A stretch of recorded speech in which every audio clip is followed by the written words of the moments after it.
లక్ష్మి అంటే సంపదే కాదు, కావాల్సిన అన్ని రకాలైనటువంటి వనరులు మనకు కావాలి. కాబట్టి మనిషికి ఇవన్నీ కూడా లక్ష్మి వల్లనే, విష్ణు వల్లనే, స్థితికారకుడు వల్లనే సాధ్యమవుతుంది.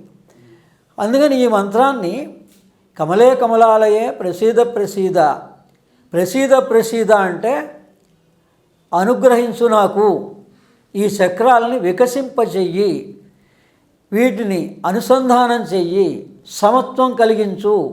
అంటే ఈ చక్రాల్లో మనకి బ్యాలెన్స్ ఉండాలండి.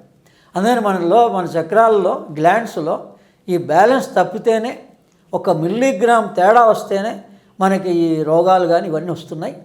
కాబట్టి ఈ మహాలక్ష్మి మంత్ర సాధన కేవలం మనకి ఐహికమైనటువంటి ధనము, వస్తు సంపద ఇవే కాకుండా మన దేహంలోని చక్ర శుద్ధి చేయడానికి కూడా ఉపయోగపడుతుంది.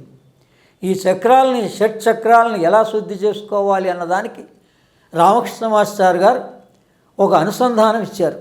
ఏంటంటే 2 సార్లు గాయత్రి మంత్రాన్ని, 2 మాలలు గాయత్రి మంత్రాన్ని, 5 మాలలు మహాలక్ష్మి మంత్రాన్ని గనక ఎవరైతే 40 రోజులు ఆచరిస్తారో వాళ్ళకి చక్రశుద్ధి జరుగుతుంది.